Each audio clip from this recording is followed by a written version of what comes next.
더드림 가족 여러분 반갑습니다. 잘 지내셨죠? 오늘은 가을비가 계속 이렇게 내리네요.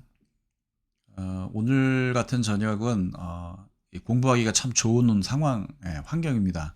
좀 집중하는 마음으로 우리 성경을 배우는 그런 시간이 되었으면 좋겠습니다. 우리 지난 시간까지 우리가 시가서에 대해서 우리가 같이 말씀을 나눴었고요. 오늘은 이제 역사서의 전체적인 마지막 부분, 그 다음에 선지서 이렇게 우리가 정리를 하도록 하겠습니다. 오늘 좀 시간이 좀 빠듯할 것 같은데 좀 제가 말을 빨리 하더라도 좀 이해해 주시면 감사하겠습니다. 기도하고 시작하겠습니다. 하나님, 오늘 이 수요일 저녁에 저희들이 또 하나님의 말씀을 배우고자 이 영상 앞에 이렇게 모였습니다. 오늘 이 열심과 또 하나님의 말씀을 더 알고자 하는 이 마음을 주님 긍휼히 여겨주셔서 우리가 배우고 수고하는 이 모든 시간들이 우리 모든 성도들에게 큰 유익이 되게 하여 주시고 말씀을 볼 수 있는 큰 눈을, 해안을 가질 수 있는 그런 축복을 허락하여 주시옵소서. 오늘 하나님의 말씀이 생생하게 다시 한번 우리의 마음에 새겨지기를 간절히 바라옵고 우리의 영원한 교사가 되시는 성령님 의지하며 예수님의 이름으로 기도드립니다. 아멘. 자, 우리 주제가를 한번 불러보도록 하겠습니다. 이젠 다 외우고 계셔야 돼요. 외우고 계셔야 돼요. 한번 같이 부르겠습니다. 창세기, 출애굽기, 레위기, 민수기, 신명기, 여호수아, 사사기, 룻기, 사무엘상, 사무엘하, 열왕기상, 열왕기야, 역대상하, 에스라, 느헤미야, 에스더, 욥기, 시편, 잠언, 전도, 아가, 이사야, 예레미야, 에가, 에스겔, 다니엘, 호세야, 요엘, 아모스, 오바댜, 요나, 미가, 나훔, 하박국, 스바냐, 학개, 스가랴, 말라기, 마태복음, 마가복음, 누가복음, 요한복음, 사도행전, 로마서, 고린도전, 고린도, 갈라디아, 에베소, 빌립보, 골로새, 데살전, 데사루, 디모데전, 디모데후서, 디도서, 빌레몬서, 히브리서, 야고보서, 베드로전, 베드로후서, 요한일서, 요한이서, 요한삼서, 유다서, 요한계시록, 모두 66. 잘하셨습니다. 우리 한번 모션 우리 한번 배워볼까요? 창세기, 출애굽기, 레위기, 민수기, 신명기, 여호수아, 사사기, 룻기, 사무엘상, 사무엘하, 열왕기상, 열왕기하, 역대상, 역대하. 그 다음에 이제 에스라, 니에미야, 에스더는 오늘 배울 거고요. 욥기, 화면이 안 나오네. 욥기. 그 다음에 시편, 잠언, 전도서, 아가서. 핵심어는 다 기억하시나요? 모션만 지금 빠르게 했는데 핵심어도 다 여러분이 기억을 하고 계셔야 돼요. 자, 우리 계속해서 오늘 함께 배우게 되는 이 이스라엘 왕들, 유다 왕들 이름 다 외우고 계셔야 되는데 열심히 여러분 훈련하시기 바랍니다. 자, 오늘은 좀 할 게 너무 많아서 넘어갈게요. 자, 이스라엘이 이제 바벨론에 언제 망했어요? BC 586년 다 팔려갔다고 우리가 배웠습니다. 586년. 그리고 이제 포로로 잡혀간 지 70년 만에 이제 하나님이 약속하신 대로 이스라엘이 이제 고국으로 돌아옵니다. 물론 다 돌아오는 건 아니에요. 일부가 돌아오게 돼서 이제 이 팔레스틴 땅에 다시 하나님 나라 공동체를 이제 세울 수 있는 기회가 주어집니다. 총 3차 귀환을 이루어 가는데 이렇게 보시면 되겠습니다. 1차 귀환의 그러니까 단장 역할을 했던 사람은 스룹바벨, 2차는 에스라, 3차는 느헤미야. 대략 인원도 한 이 정도입니다. 느헤미야 때는 정확하게 모르겠지만 그래도 많은 사람들이 이제 고향으로 돌아가서 고국에서 이제 다시 새롭게 성을 건축하고 나라를 세우는 그런 과정을 이제 거치게 됩니다. 이 3차 귀환의 이야기들 사이에 에스더서가 나오죠. 그러니까 이렇게 보시면 돼요. 그 에스더서는 에스라 느헤미야와 다르게 포로 귀환하여서 이스라엘 땅에서 일어난 일이 아니라 여전히 바벨론의 포로로 끌려갔던 그 땅에서 이제 바벨론을 이어서 새로운 통치 국가가 된 바사라고 하는 나라에 이스라엘 백성들 외국에 남아있는 그 이스라엘 백성들에게 일어난 일에 대한 기록입니다. 그게 에스더서예요. 잠시 후에 살펴볼게요. 자, 에스라. 이 에스라서는 그 느헤미야서와 원래 그 히브리 성경을 보면은 한 책입니다. 그래서 에스라가 이 에스라와 느헤미야의 저자라고 유대인들은 그렇게 알고 있어요. 탈무드에도 그렇게 나와 있고 이 바사왕 고레스가 칙령을 내립니다. 그래서 이제 유대인들이 고국으로 돌아갈 수 있는 그런 길을 열어주죠. 그래서 이제 스룹바벨이 이제 1차 귀환을 이제 주도하여서 이제 이스라엘 백성들을 데리고 이제 이스라엘로 돌아갑니다. 그래서 거기서 성전을 세우죠. 그러나 눈에 보이는 성전만이 중요한 게 아니죠. 그래서 계속해서 이 포로 귀환의 이 역사 속에서 중요한 역할을 영적인 어떤 그 교사의 역할을 영적인 지도자의 역할을 하는 사람이 이 에스라라는 사람인데 이 에스라가 이 백성들의 믿음을 세우는 이 귀한 일들을 감당을 합니다. 그래서 에스라서의 핵심어는 뭐냐? 성전과 믿음이라고 이렇게 얘기할 수가 있거든요. 근데 물론 그 성전을 세우는 그 과정이 그렇게 쉽지만은 않았어요. 그 땅에 이미 오랫동안 살아왔던 사마리아인들이 반대하고 또 참소하고 막 이러한 일들이 생겨서 성전 공사가 중단되게 됩니다. 그래서 성전 공사가 중단되고 나서 한 16년이 지나서 우리가 잘 아는 학개 스가랴 선지자가 다시 백성들을 독려해서 이 성전 공사를 완공시킵니다. 그러한 어떤 선지서와의 어떤 관계도 그렇게 있어요. 이건 지금 우리가 보는 것은 포로 후기의 어떤 역사를 담아 놓은 그런 성경에 일단은 먼저 우리가 성경의 내용을 살펴보는 거니까요. 그게 에스라서고요. 느헤미야는 이제 성벽 재건입니다. 성벽과 믿음을 재건한다. 성벽과 믿음의 재건 이렇게 볼 수가 있겠죠. 에스라가 귀환한 지 12년. 그러니까 에스라가 이제 출발을 해서 그곳에서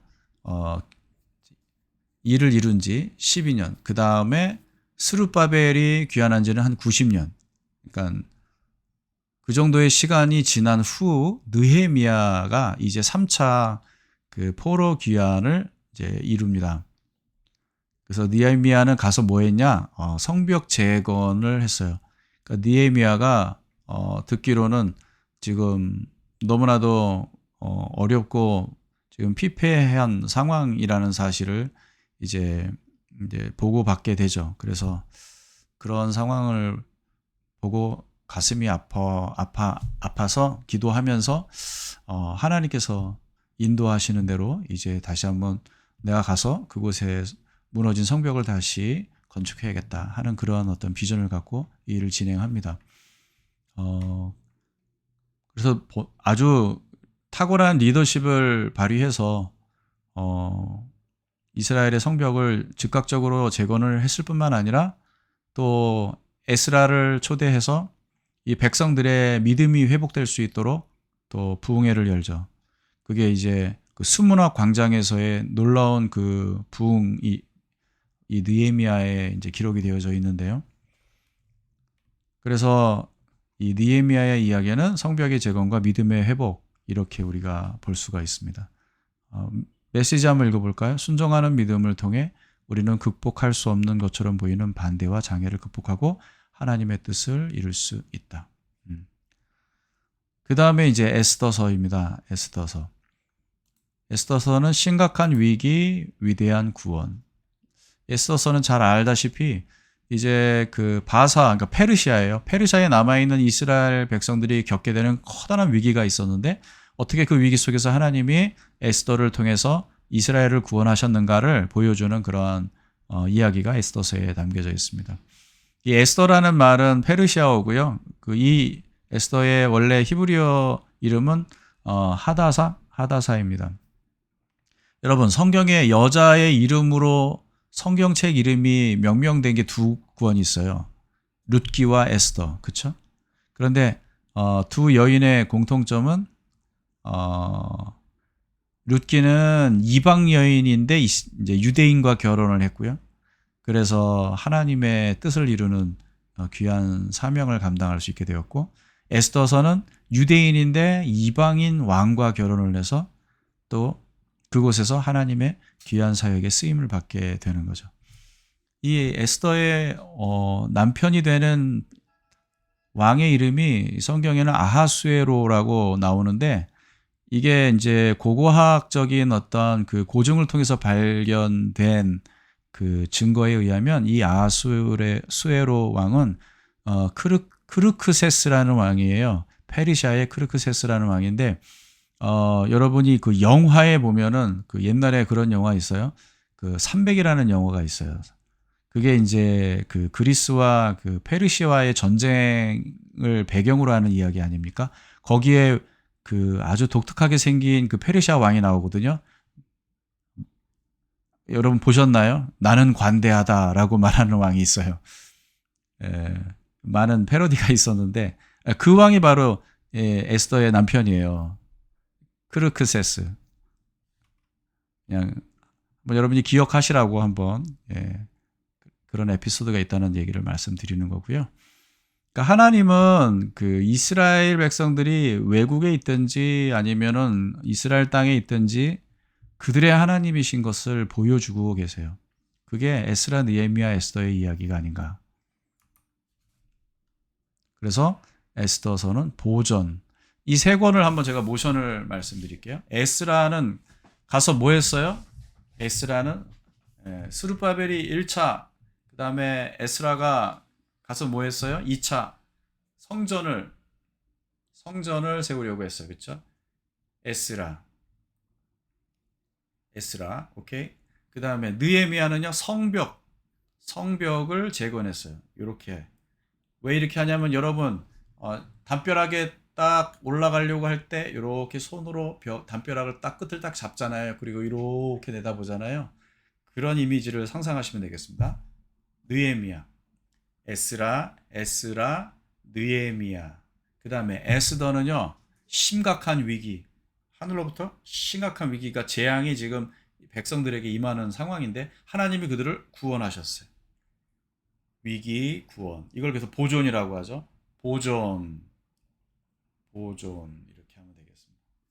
자, 에스라, 느헤미야, 에스더. 자, 그 다음에 이제 우리가 선지서를 살펴볼 텐데 여러분 지난번에 그 구약성경 역사적 재배열을 그 도표를 여러분 가지고 계실 텐데 거기에 있는 내용들을 보면 선지자들이 활동했던 지역을 중심으로 해서 한번 이렇게 분류를 해본 거였어요. 그렇죠? 그래서 호세아, 아모스 어디입니까? 호세아, 아모스는 이스라엘, 그렇죠? 이스라엘을 중심으로 활동했던 선지자예요. 물론 그렇다고 해서 이런 선지자들이 다른 나라에 대해서 예언을 한 것도 많아요. 근데 일단은 주로 중심이 되는 사역지가 위치가 이스라엘이었다는 얘기예요. 아모스, 호세아.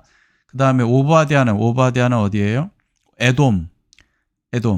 그 야곱 아시죠? 아브람, 이삭, 그다음에 야곱의 형제 에서가 있잖아요. 그 에서의 후손이 바로 에돔이에요. 그게 이제 에돔 족속이 되고 에돔 나라가 되는 거예요. 그 에돔 땅을 향해 예언한 선지자가 오바댜예요. 그다음에 저 위로 올라가 보시면 티그리스 강 쪽에 요나, 나훔 저쪽 지역에서 강성하게 나라를 확장해서 결국은 이 모든 영토를 정복하게 된 큰 나라가 있죠. 그게 아수르거든요. 아수르의 그 수도 이름이 니느웨예요. 그 니느웨를 향해 예언한 두 사람의 선지자가 성경에 나오는데 요나, 나훔이에요. 그래서 이거 어떻게 외우라고 했어요? 그러니까 아수르가 너무나도 강대해지기 때문에 나중에 나훔을 보면은 아시겠지만 이들이 너무 교만한 거예요. 자기네들이 정말 자신들의 힘으로 이 세상을 정복했다는 착각을 하는 거죠. 교만하여졌어요. 내가 말이야. 그래서 이 교만한 나라에 대해서 하나님이 경고하시고 책망하시는 메시지가 요나와 나훔에 있어요. 그렇게 외우시면 좀 도움이 되죠. 그래서 나라는 단어가 들어가는 두 선지서 요나, 나훔. 이건 아수르구나. 아수르의 니느웨를 향해 예언한 선지자구나. 이렇게 이해하시면 되겠습니다. 그다음에 요 밑으로 내려가서 보면은 학개, 스가랴, 말라기. 이거는 마지막 포로 귀환 후 선지서고요. 다니엘, 에스겔은 포로 중에 저 바벨론 땅, 페르시아 땅에서 사역을 했던 선지자 다니엘, 에스겔이 있습니다. 그 다음에 유다 땅 이거는 그러니까 남이스라엘, 남유다, 북이스라엘로 그렇게 구분되어지는 상황 속에서 남유다를 중심으로 활동했던 선지자가 6명이죠. 하나, 둘, 셋, 넷, 다섯, 여섯, 7명. 7명이죠. 예레미야, 하박국, 미가, 스바냐, 이사야, 에가, 요엘. 이거 어떻게 외우라고 그랬어요? 예바가스 이에요라고 외우라고 했죠. 그렇죠? 예바가스 이에요. 요엘이 좀 변수 있긴 해요. 이따가 제가 설명을 해드릴게요. 여기 들어가야 되냐 말아야 되냐 이런 고민이 좀 되는 부분이긴 한데 이건 나중에 좀 설명을 해드릴게요. 자, 이 선지서들에 대해서 우리가 좀 살펴볼 겁니다. 일단은 분열왕국 기간에 사역했던 선지자로 우리가 분류할 수 있는 사람들을 이렇게 순서대로, 이거 성경 순서는 아니니까. 자, 분열왕국 기간 그 시기에 사역했던 선지자는 일단 먼저 오바댜를 한번 보죠. 아까 오바댜가 어떤 사람이라고 했어요? 오바댜는요 에돔 땅을 향해 예언한 선지자예요. 에돔이 엄밀히 말하면 혈통으로 보면은, 그러니까 야곱과 에서와의 관계를 생각해 보면 에돔과 이스라엘은 전혀 다른 나라, 외국인이 아니라 같은 형제, 피를 나눈 그런 족속이긴 하거든요. 그런데 두 사이에는 평생 그렇게 관계가 안 좋아요. 그러니까 에돔은 이스라엘을 너무 미워했고 이스라엘이 패망하고 고통받는 것을 너무 기뻐하고 즐거워했어요. 그걸 하나님이 그것을 되게 미워하셨죠. 이 두 나라의 그 불편한 관계는 민수기 20장으로 좀 거슬러 올라가 보면은 거기에 이제 이런 스토리가 나옵니다. 모세가 이스라엘을 이끌고 가나안 땅으로 들어가는 그 여정 가운데, 가나안으로 가는 그 광야의 여정 가운데 이제 에돔 땅을 지나가게 될 일이 생겼어요. 그런데 모세가 그래서 사람을 보내서 에돔 왕에게 부탁을 하죠. 우리가 그냥 길만 지나가겠다. 이 땅에 있는 어떠한 뭐 농작물도 손 안 대겠다. 폐를 끼치지 않고 그냥 지나만 갈 테니까 허락을 해달라. 그랬는데 이 에돔 왕이 절대로 안 된다. 너희들 들어오면은 너희들 우리가 그냥 두지 않겠다. 뭐 그냥 협박을 하면서 막는 거예요. 그래서 이스라엘이 그 빨리 갈 수 있는 길을 삥 돌아가는 그런 이제 불편을 겪게 되는데, 이 이야기는 어떻게 보면 이스라엘과 에돔이 어떤 관계였는지를 좀 보여주는 하나의 사건이긴 한데, 그때 이제 이 오바댜 하면은 여러분이 에돔을 떠올리라고 제가 좀 재미있게 기억을 하는 방법을 말씀드리는 거예요. 모세가 이렇게 얘기했다고 칩시다. 이제 에돔 왕에게 야, 우리가 그냥 이렇게 지나만 갈게. 응? 우리 좀 받아줘. 받아줘. 우리 좀 받아줘. 그래서 오바댜. 예. 갑자기 여러분 지금 표정이 상상이 되네요. 저도 이루고 싶지는 않아요. 근데요, 이렇게 유치하게 외우니까 정말 잘 외워지더라고요. 오바댜 줘. 받아줘. 그랬더니 에돔이 뭐라고 그랬어요? 아유, 죄송합니다. 에돔이 뭐라고 그랬어요? 안 돼. 안 된대요. 절대 안 된다는 거예요. 못 됐죠. 예. 그래서 하나님이 그것을 기억하셔서 계속해서 두고두고 에돔이 이스라엘을 미워하고 이스라엘이 고통받는 것을 즐거워하고 하는 모습을 보면서 너희가 내 백성 이스라엘을 거절했다면 나도 너희를 거절할 것이다. 안 돼. 나도 너희를 향해 이렇게 얘기할 거야. 안 돼. 이렇게 외우시면 되겠습니다. 이게 핵심 뭐예요? 메시지 읽어봅니다. 하나님은 그 백성을 핍박하는 자를 반드시 징벌하시지만 그 백성은 특별하게 하시면 되겠습니다. 모션은 안 돼. 이게 오바댜예요. 안 돼.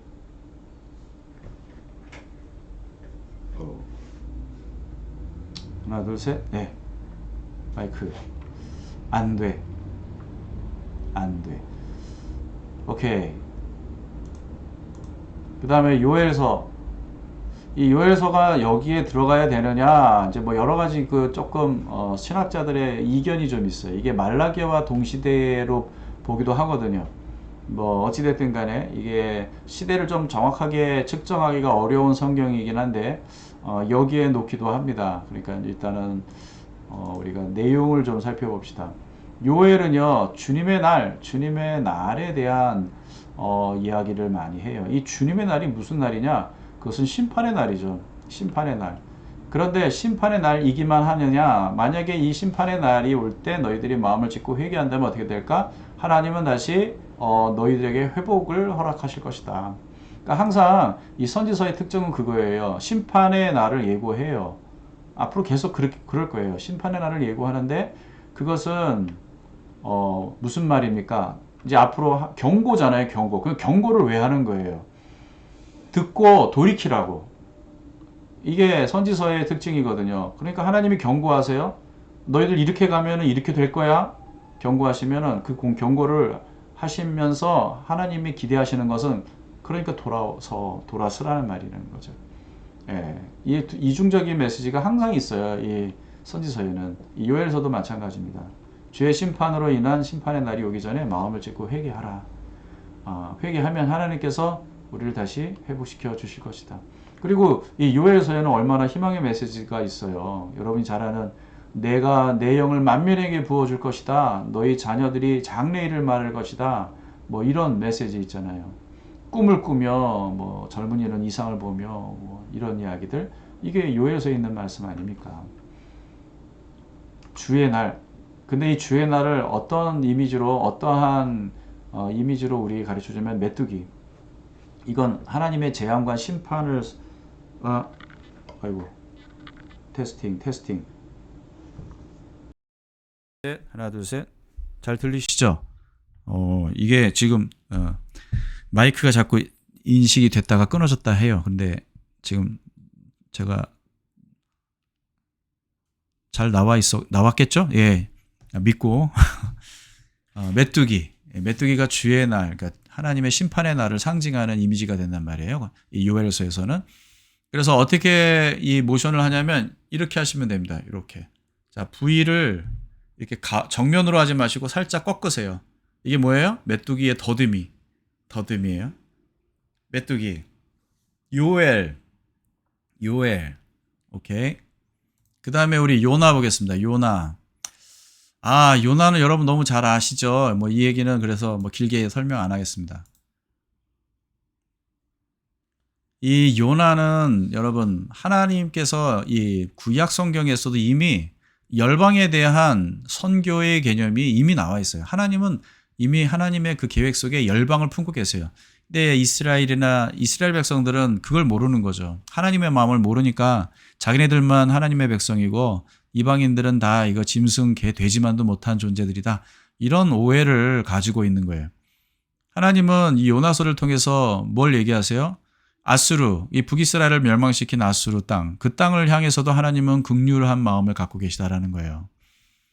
여러분, 우리도 마찬가지예요. 오늘날도 여러분 뭐 무슬림들, 뭐 불교도들, 뭐 우리가 뭐 정말 좀 생각이 없으신 그런 기독교인들이지만 뭐 절에 들어가 가지고 뭐 거기에 있는 뭐 물건들을 막 훼손시킨다든지 아니면은 그 앞에서 뭐 그냥 모여서 통성기도를 한다든지 여러분 그거는 좀 바람직하지 않습니다. 그게 정말 모든 열방을 긍휼히 여기시는 하나님 마음을 품은 사람들의 태도는 아닐 거라고 생각합니다.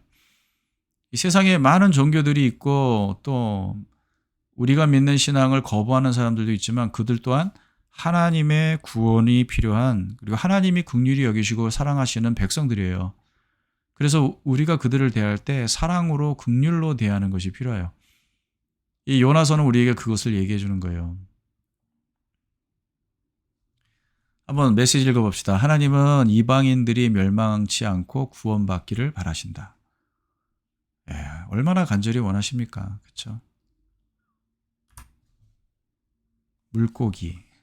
왜 물고기예요? 요나가 하나님 말 안 듣고 도망가니까 결국 물고기 뱃속에 집어넣어서 니느웨를 가게 만드시는 게 하나님의 열심이에요. 열방을 향한, 믿지 않는 사람들을 향한, 예수 안 믿는 사람을 향한 하나님의 마음이에요. 그것을 우리가 헤아려 알 수 있는 그런 귀한 책입니다. 아모스.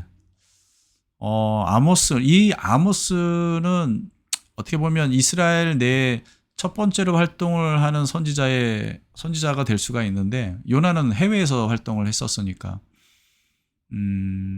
물론 이제 아모스가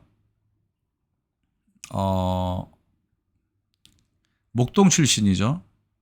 특이하게도. 그리고 이 아모스는요 북이스라엘의 그 우상의 근거지가 있어요. 여로보암이 나라를 세우면서 베델에다가 우상 재단을 세워놨잖아요. 이 아모스는 이 베델에서 신앙 부흥 운동을 일으킵니다. 여러분이 외우셨을 때 여로보암 2세 있잖아요. 여로보암 2세. 그 시기에 이제 아모스가 활동을 했던 선지자거든요. 북이스라엘을 향해서 죄로 인한 불가피한 심판 반드시 이루어질 하나님의 회복에 대한 메시지를 전합니다. 한번 메시지 한번 읽어볼까요? 많은 죄악에도 불구하고 돌이키기만 하면 하나님의 긍휼과 사랑은 그 백성들을 구원하신다. 이 아모스서에도 그 하나님의 이 심판을 설명하는 그 하나의 그 그림 언어 중에 메뚜기가 또 나와요. 메뚜기, 뭐 불, 기운담, 뭐 과일 광주리, 그 다음에 무너지는 그 성전 기둥, 뭐 이런 이미지가 나와요. 이게 다 뭘 의미하냐면 지금 이스라엘이 직면하고 있는 심각한 하나님의 심판을 얘기하는 거예요.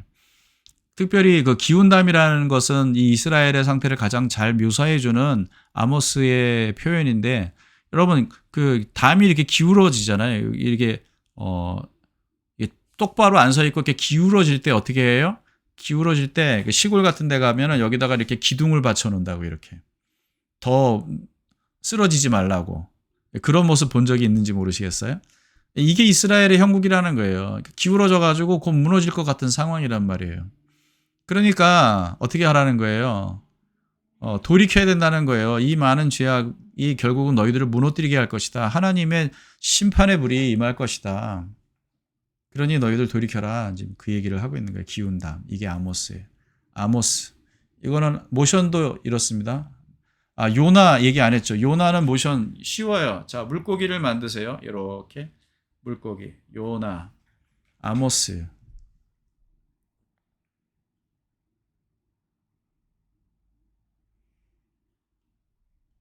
그 다음에 호세아. 호세아. 호세아, 아모스, 이게 북이스라엘이죠. 음,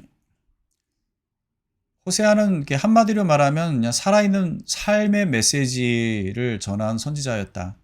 원하지 않는 여인과 결혼하라고 명령하셨죠. 그리고는 아이를 낳았는데 아이들의 이름도 이상하게 지라고 하셨어요. 장남을 낳았어요. 큰아들 이스르엘. 이스라엘도 아니고 이스르엘. 이스라엘과 이스라엘은 너무 다른 의미예요. 이스라엘은 하나님이 흩어 뿌리신다. 흩어놓으신다 이런 의미예요. 좋은 이름이 아니죠. 그 다음에 딸을 낳는데 로루아하마라고 져라. 자비가 없다 이렇게 해줘라. 야, 참 이거 끔찍한 말 아닙니까? 그 다음에 둘째 아들 낳는데 뭐라고 지라고 하냐면은 내 백성이 아니다라고 져라. 내 백성이 아니다라고 져라. 아, 이것도 참 가슴 아픈 얘기죠. 아니, 아이 이름을 이렇게 지시면 어떡하죠? 여러분 뭐 아이 저기 밖에서 놀고 있는데 부를 때 뭐라고 부르는 거예요? 자비가 없다야 와서 밥 먹어라. 내 백성이 아니다도 데리고 와야지. 뭐 이런 느낌이잖아요. 그런 이름을 듣고 부를 때마다 사람들이 물어보지 않겠어요? 야, 왜 이름을 그런 식으로 졌냐? 아니, 세상에 자기 자식을 그런 이름으로 짓는 사람이 어딨냐? 그럴 때 사람들에게 얘기하는 거예요. 하나님이 이스라엘을 그렇게 하실 것이다.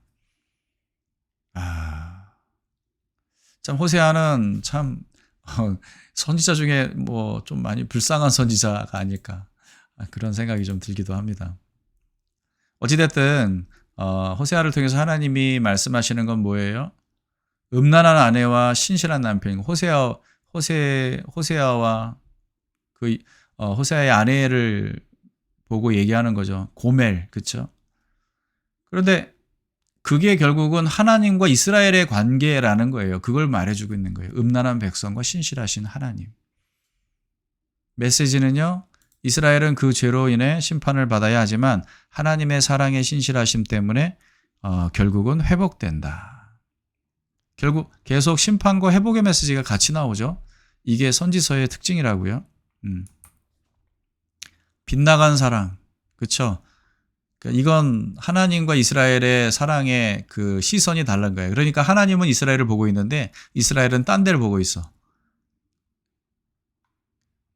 이게 빗나간 사랑이에요. 빗나간 사랑. 그래서 이 호세아의 모션은 이겁니다. 이렇게. 자, 이렇게 이게 안 맞나요? 예, 손이 안 맞나요? 이렇게 빗나간 사랑. 빗나간 사랑. 호세아. 오케이. 제가 아모스 모션 말씀드렸죠? 예, 기운담. 그 다음에 호세아, 빗나간 사랑. 그 다음에 이제 이사야. 오케이. 이 이사야라는 이름은요, 여호와는 구원이시다라는 의미예요. 이 북이스라엘이 망하고 남유다만 남았을 때 주로 사역을 했던 선지자고요. 우시야, 요담, 아하스, 히스기야 왕 시대 오랫동안 이 이사야는 활동을 했어요. 한 60년 정도 활동을 하다가 이 므낫세 왕에게 죽임을 당합니다. 메시지는 인간의 구원에 대한 절박한 필요, 하나님의 놀라운 구원의 은총. 근데 이 이사야가 특징이 뭐냐면요. 이게 축소된 성경이라는 이름을 갖고 있어요. 왜냐하면 이게 이사야가 66장이거든요. 성경도 66권이죠. 그런데 1장에서 39장이 되게 구약적인 메시지예요. 인간의 그 절박한 상황, 구원이 필요한 절박한 상황을 묘사하고 인간에겐 정말 구원이 필요하다. 그런 상황에 놓여 있다라는 걸 설명해 주고 있어요. 구약의 메시지가 있고 그다음에 40장에서 66장까지는 하나님의 놀라운 구원의 은총이 나타나요. 53장에 보면 여러분 잘 아시는 고난받는 종 메시아에 대한 예언들도 이사야서에는 참 많이 나오잖아요. 그러니까 이게 내용상도 그래요. 구약 39권이 갖고 있는 메시지를 이사야 39장까지가 갖고 있고 나머지 뒷부분을 신약의 메시지로 이사야가 또한 담고 있거든요. 그래서 이게 축소된 성경이다 이렇게 말하는 경우도 있습니다. 내용은 메시지는 뭐예요? 구원은 사람으로부터 말미암지 않고 전능하신 구원자 하나님으로부터 온다. 아멘.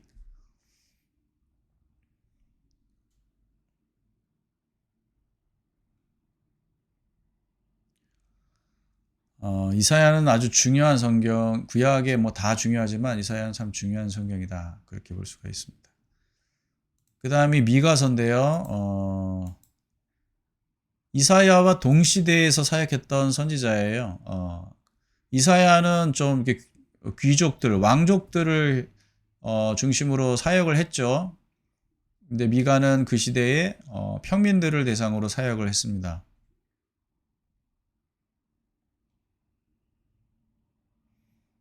미가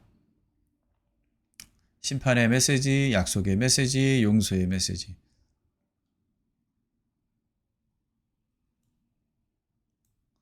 한번 메시지 읽어볼까요? 하나님이 원하시는 것은 하나님과 겸손히 동행하면서 오는 인자하고 의로운 삶이다.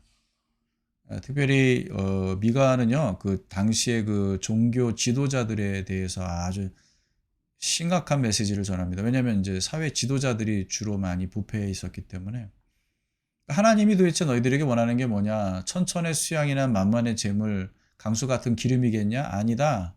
인자를 사랑하고 공의를 행하고 겸손히 하나님과 동행하는 것이다. 아주 이런 강력한 메시지를 전달했던 그런 선지자죠. 자, 그 다음에는 이제 북이스라엘이 멸망하고 난 후에 이제 남유다만 남은 상태에서 그 시기 때 이제 사역을 했던 선지자를 좀 살펴볼게요. 자꾸 제가 모션을 빼먹네요. 이사야는요, 5 구원입니다. 5. 이사야의 앞부분은 우리에게 구원이 필요합니다. 5. 구원. 하나님의 은혜로운 구원의 역사를 후반부에 이제 설명을 하니까 이사야 5 구원. 그다음에 미가는 심판의 날입니다. 심판의 날. 이 심판의 날은 모션이 어떻게 하냐면 자, 이렇게 해 보세요. 이렇게 하면 어떻게 되는지 아세요? 이 표현은 이거는 그러니까 이 로마 시대 때 뭐라고 그러죠? 왜 이 싸우는 경기에서 이제 이렇게 하면은 이제 백성들이 이 사람 이제 이렇게 하면은 그 사람을 죽여도 된다라는 의미잖아요. 그렇죠? 그런 의미죠. 그러니까 뭐 그런 이미지를 좀 생각을 하시면 되겠는데 미가는요. 심판의 날이잖아요. 그러니까 심판의 날. 멸망의 날, 죽음의 날. 그런데 그냥 심판으로 끝나지 않고 결국은 하나님은 여전히 우리를 용서하실 것이라고 하는 이 희망의 메시지도 함께 심판의 날, 하지만 동시에 구원의 메시지가 함께 담겨져 있는 거죠. 미가.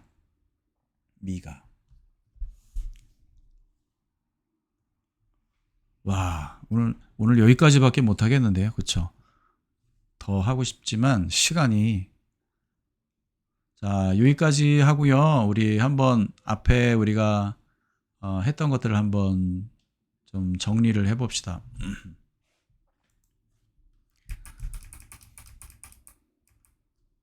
잊어버리면 안 되니까.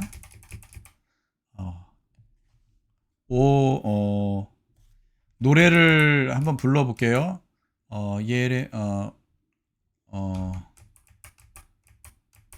에스라, 느헤미야, 에스라 성전, 느헤미야 성벽, 그 다음에 에스더, 보존, 에스더, 그 다음에 욥기, 시편, 잠언, 전도서, 이사야, 5 구원, 이사야, 화면이 잘 안 나오죠. 이사야, 예레미야 안 했나? 예레미야를 안 했구나.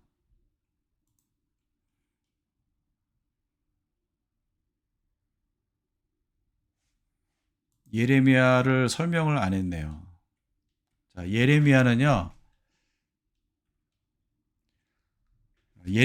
해야지. 그 뒤에 나오거든요. 지금 이제 거꾸로 다음 주에 합시다. 우리 어차피 다음 주에 한다고 했으니까. 예레미야, 에가, 그 다음에 에스겔, 다니엘, 호세아, 요엘. 요엘은 뭐죠? 호세아, 에스겔, 다니엘, 호세아. 호세아는 빗나간 사람.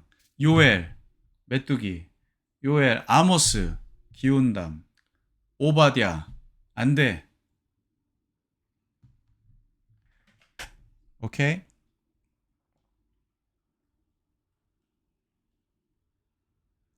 선지서는 이렇게 요 한 시간에 다 정리가 안 되네요. 그렇죠? 시간이 좀 빠듯하긴 하네요. 혹시 그 영상을 좀 이렇게 돌려보시면서 오늘 배운 선지서의 내용과 모션을 좀 여러분 기억하셨다가 여러분 앞에 우리가 처음에 늘 부르는 그 노래에 그 모션을 넣어서 한번 불러보세요. 그러면 여러분에게 아주 큰 도움이 됩니다, 이게. 우리가 오늘 선지서 오바댜, 요엘, 요나, 아모스, 호세아, 이사야, 미가 그렇게까지 했어요. 나머지 우리 다른 선지서 우리가 다음 주에 다시 한번 정리하도록 하겠습니다. 선지서를 보면 그래요. 계속 이 메시지는 오늘날도 동일한 메시지로 우리에게 들려지는 것 같아요. 왜냐하면 우리도 똑같은 실수를 하고 잘못된 길을 가거든요. 그래서 하나님이 경고하시는 거예요. 근데 그래서 제일 중요한 거는 아무리 메시지가 전해져도요, 아무리 교회에 와서 설교를 들어도요, 깨닫는 게 이게 제일 중요한 은혜의 출발점이에요. 이게 내가 신앙생활 잘 하고 있다라면 그 메시지를 통해서 깨닫는 것이 내 안에서 생겨나요. 그러니까 여러분 설교를 듣거나 뭐 큐티를 하거나 그 소리가 맨 그 소리야. 그냥 무덤덤하게 들려진다면 그거는 여러분 좋지 않은 상황인 거예요. 그러니까 뭐 하나님의 말씀이 항상 많은 사람들에게 환영받지는 않거든요. 여러분 큐티를 하다가 찔림이 있어야 되고 설교를 듣다가도 저게 나한테 하는 소리지라고 하면서 깨달음이 있어야 되는 거란 말이에요. 말씀을 접할 때마다 그 진리가 나를 일깨우는 일들이 자꾸 생겨야 돼요. 그러면은 그게 항상 좋지는 않아요. 왜냐하면 내가 잘못된 길을 가고 있다는 사실을 말해주기 때문에 그러면은 좀 마음이 불편할 수도 있고 그 고통과 그 불편함과 그 깨달음이 우리로 하여금 우리의 발걸음을 다른 곳으로 방향을 옮기게 만드는 거예요. 하나님은 그걸 기대하시는 거예요. 그래서 경고하시는 거란 말이에요. 그러니까 오늘도 동일한 기능의 메시지는 항상 우리에게 주어집니다. 들을 귀가 있어서 그 하나님의 말씀을 깨닫는 은혜가 저와 여러분에게 있기를 간절히 소망합니다. 기도하겠습니다. 하나님 아버지, 오늘 하나님이 주신 이 귀한 말씀, 우리 선지서를 우리가 살펴보면서 이스라엘의 모습이 우리의 모습이라는 사실을 인정하지 않을 수가 없습니다. 하나님 불쌍히 여겨주십시오. 하나님의 말씀은 언제나 변함없이 우리에게 들려지고 또 울려 퍼지지만 우리가 귀를 막고 마음을 닫고 있다면 그 말씀을 깨달을 수 없으니 하나님 오늘 이 시간 이 말씀이 우리에게 생생하게 분명하게 또렷하게 들려줄 수 있도록 우리의 귀를 열어주시고 우리의 마음을 부드럽게 하여 주시옵소서. 예수님의 이름으로 간절히 기도드립니다. 아멘. 수고 많으셨습니다, 여러분. 남은 한 주도 여러분 즐겁고 행복한 그런 시간 되시기 바라요. 우리 주일날 또 반갑게 만나요.